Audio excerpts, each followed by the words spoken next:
Okay students, आज हम समझते हैं क्यों नए क्रिमिनल लॉज की ज़रूरत पड़ी। सबसे पहले जो पुराने लॉज थे जैसे Indian penal code, criminal procedure code और इंडियन एविडेंस एक्ट, ये सब ब्रिटिश रूल के टाइम पर बनाए गए थे। इनका मेन पर्पस था इंडियंस को कंट्रोल करना, ना कि उन्हें न्याय देना। इसीलिए इन लॉज का लैंग्वेज और स्पिरिट दोनों कॉलोनियल माइंडसेट से भरे हुए थे। मतलब रूलर्स के नज़रिए से इनको लिखा गया था, ना कि पब्लिक के नज़रिए से। अब देखो दूसरा पॉइंट, ये लॉस टाइम के साथ आउटडेटेड हो गए थे। समाज बदल गया था, टेक्नोलॉजी बदल गई थी, क्राइम्स के नेचर बदल गए थे, पर ये पुराने लॉज उन चीज़ों को कवर ही नहीं करते थे। जैसे डिजिटल क्राइम्स, साइबर एविडेंस या फिर स्पीडी जस्टिस, ये कॉन्सेप्ट तब एग्जिस्ट ही नहीं करते थे। तीसरा पॉइंट, कई कमेटीज ने इस पर काम किया, जैसे Malimath committee, Vishwanathan committee, Madhava Menon committee. इन सभी कमेटीज ने रिकमेंड किया हमारे क्रिमिनल जस्टिस को एक रिफॉर्म करना ज़रूरी है। और फाइनली पार्लियामेंट स्टैंडिंग कमेटी ने भी 2005, 2006 और 2010 में रिकमेंड किया कि पूरे क्रिमिनल जस्टिस सिस्टम का फुल रिव्यू होना चाहिए। सिर्फ छोटे छोटे अमेंडमेंट से काम अब नहीं चलेगा। इसी वजह से गवर्नमेंट ने डिसाइड किया नए लॉज बनाए जाएं। भारतीय न्याय संहिता 2023, भारतीय नागरिक सुरक्षा संहिता 2023, भारतीय साक्ष्य अधिनियम 2023। इन तीनों का मेन पर्पस है हमारे क्रिमिनल जस्टिस को मॉडर्न, टेक्नोलॉजिकल फ्रेंडली और पीपल सेंट्रिक बनाना, ताकि ये सिस्टम कॉलोनियल कंट्रोल नहीं बल्कि सिटीजन एम्पावरमेंट पर बेस्ड हो। Got it? ओके स्टूडेंट्स, अब समझते हैं कैसे नए क्रिमिनल लॉज का रिफॉर्म स्टेप बाय स्टेप हुआ। देखो, ये प्रोसेस एक दिन में नहीं हुआ था। It took several years, discussion, feedback और एनालिसिस के थ्रू। चलो एक एक करके समझते हैं।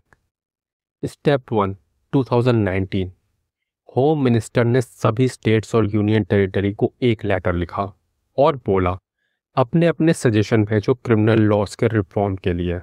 मतलब प्रोसेस ग्राउंड लेवल से स्टार्ट हुआ, स्टेट यूनियन टेरिटरीज के फीडबैक से। फिर स्टेप 2, 2020, अगले साल में सजेशन के लिए जुडिशरी, बार काउंसिल और लॉ यूनिवर्सिटी से भी सजेशन मांगे गए, क्योंकि ये लोग हर दिन लीगल सिस्टम के साथ काम करते हैं, तो इनका प्रैक्टिकल एक्सपीरियंस रिफॉर्म के लिए बहुत वैल्यूएबल था। फिर स्टेप 3, 2021 में फिर इनपुट मांगे गए मेंबर ऑफ पार्लियामेंट से, ताकि लॉ मेकिंग प्रोसेस में पॉलिटिकल रिप्रेजेंटेटिव का भी व्यू पॉइंट आए।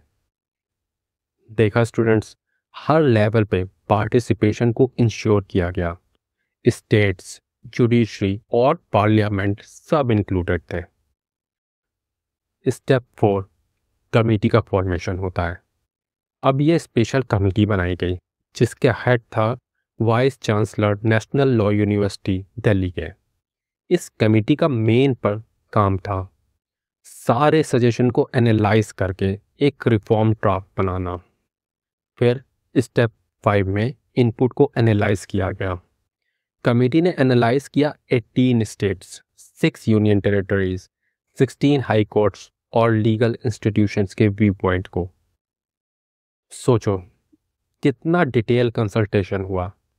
हर रीजन के फीडबैक को कंसीडर किया गया ताकि लॉ बैलेंस और प्रैक्टिकल बने। फिर स्टेप 6 में फाइनल रिपोर्ट दी गई और फाइनली फरवरी 2022 में कमेटी ने अपना फाइनल रिपोर्ट सबमिट किया। इसी रिपोर्ट के बेस पर नए लॉज ड्राफ्ट हुए। तो सिंपल वर्ड्स में 2019 से 2022 तक एक सिस्टमैटिक रिफॉर्म प्रोसेस चला। इसमें स्टेट्स, जुडिशरी, लॉ यूनिवर्सिटी और पार्लियामेंट सबसे फीडबैक लिया। कमेटी ने सब एनालाइज करके रिपोर्ट दी और उसी के बेस पर नए क्रिमिनल लॉज बने। देखा, ये रिफॉर्म एक कंसल्टेटिव और डेमोक्रेटिक प्रोसेस का रिजल्ट था। मतलब सबका पार्टिसिपेशन था, एक तरफ से डिसीजन नहीं हुआ। क्लियर है? ओके स्टूडेंट्स, अब हम समझते हैं कैसे नए क्रिमिनल लॉज प्रिपेयर किए गए, step by steps. Step one, सबसे पहले मिनिस्ट्री ऑफ होम अफेयर्स ने 3 नए बिल प्राप्त किए।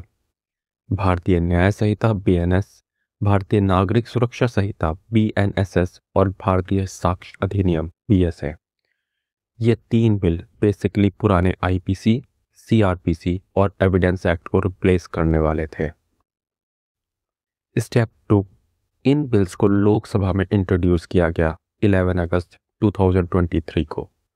मतलब इस डेट से ऑफिशियल रिफॉर्म प्रोसेस पार्लियामेंट के फ्लोर पर आ गया।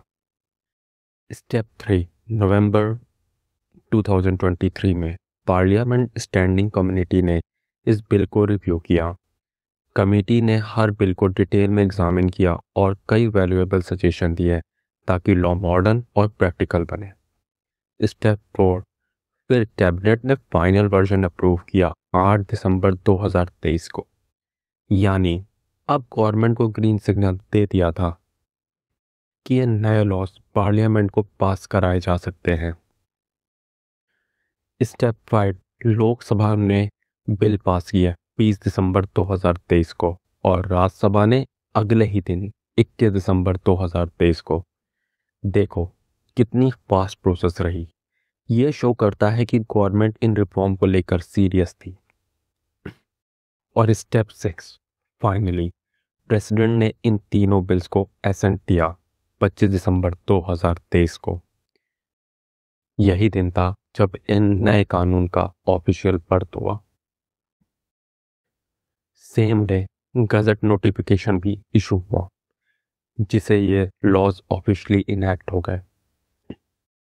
तो स्टूडेंट शॉर्ट में याद रखो, ड्राफ्ट बनाए मिनिस्टर्स ने, रिव्यू किया कमेटी ने, अप्रूव किया कैबिनेट ने, पास किया पार्लियामेंट में और एसेंट दिया प्रेसिडेंट ने।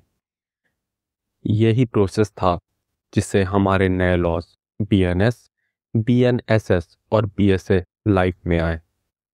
सिंपल वर्ड में बोलें, this is how India entered new era of justice. देखो आज हम बात करने वाले हैं भारतीय साक्ष्य अधिनियम 2023 के मेजर चेंजेस के बारे में। मतलब जो नए एविडेंस एक्ट के फॉर्म में 2023 में आया है। ये लॉज पुराने इंडियन एक्ट 1872 को रिप्लेस करता है। समझो 1872 का लॉ ब्रिटिशर्स ने बनाया था उनके टाइम के हिसाब से, पर अब इंडिया बदल गया है, टेक्नोलॉजी बदल गई है और जस्टिस सिस्टम भी मॉडर्न हो गया है। इसलिए नए एक्ट का नाम रखा गया है भारतीय साक्ष्य अधिनियम 2023। अब ध्यान दो, पहले मेजर चेंज है मॉडर्न नेम और कॉलोनियल वर्ड का रिमूवल। पहले के एक्ट में ऐसे वर्ड थे जैसे हर मैजेस्टी, बैरिस्टर, ये सब ब्रिटिश एरा के टर्म थे। अब इनको हटा दिया गया है, मतलब लैंग्वेज अब इंडियन और मॉडर्न हो गई है। और वर्ड जैसे वकील, प्लीडर को रिप्लेस करके एक ही टर्म रखा गया है, वो है एडवोकेट, सिंपल और यूनिफॉर्म। समझो अब दूसरा मेजर चेंज है मॉडर्नाइजेशन ऑफ एविडेंस। डॉक्यूमेंट्स और एविडेंस का मीनिंग एक्सपेंड कर दिया गया है। पहले क्या होता था, पहले डॉक्यूमेंट सिर्फ पेपर तक लिमिटेड था। अब emails, cloud data, server logs, message और वॉइस मेल्स सबको डॉक्यूमेंट माना गया है। और एविडेंस की डेफिनेशन भी एक्सपेंशन की गई है। अब इलेक्ट्रॉनिक एविडेंस को पूरी तरह इंक्लूड किया गया है। विटनेस भी ऑनलाइन टेस्टिमनी दे सकते हैं। Digital India, digital justice. सोचो अगर किसी से कन्फेशन जबरदस्ती करवाया गया हो तो कोर्ट उसे नहीं मानेगा। अब क्यों? क्योंकि कोलिजन को भी अब एक वैलिड ग्राउंड है कन्फेशन को इररेलेवेंट करने के लिए। अब देखो जॉइंट ट्रायल भी एक बड़ा अपडेट है। अगर एक एक्यूज्ड एब्सकॉन्ड कर गया है, मतलब भाग गया है, तब भी जॉइंट ट्रायल पॉसिबल है। पहले ऐसे केसेस में ट्रायल रुक जाता था। अब जस्टिस डिले नहीं होगा, कोर्ट अब इंटरनेशनल ट्रीटीज और ग्लोबल इफेक्ट वाले लॉज को भी जुडिशियल नोटिस में ला सकते हैं। मतलब कोर्ट को उनका एग्जिस्टेंस प्रूव करने की कोई ज़रूरत नहीं है, वो सीधा उन्हें कंसिडर कर सकते हैं। ओके, ध्यान से सुनो। प्राइमरी एविडेंस में डिजिटल रिकॉर्ड भी आते हैं और हर डिजिटल कॉपी को ओरिजिनल माना गया है। सेकेंडरी एविडेंस में oral, written admission, expert verification और डिजिटल हैश वैल्यू जैसे टेक्निकल प्रूफ को इंक्लूड किया गया है। मतलब डिजिटल चीज़ों को पेपर के बराबर की लीगल वैल्यू मिल गई है। इलेक्ट्रॉनिक रिकॉर्ड को प्रूफ करने के लिए एक सर्टिफिकेट इंट्रोड्यूस किया गया है, जिसे या तो सिस्टम इंचार्ज या कोई एक्सपर्ट इशू करेगा। इससे ऑथेंटिसिटी इंश्योर होती है और अब अकम्प्लिश टेस्टिमनी पर भी कन्विक्शन पॉसिबल है। बस कंडीशन ये है कि उसकी बात कोरोबरेट होनी चाहिए किसी न किसी प्रूफ से। और एक स्पेशल प्रोटेक्शन भी दिया गया है, प्रेसिडेंट और मिनिस्टर्स के बीच की कम्युनिकेशन कोर्ट डिमांड नहीं कर सकता, मतलब कॉन्फिडेंशियलिटी मेंटेन रहेगी।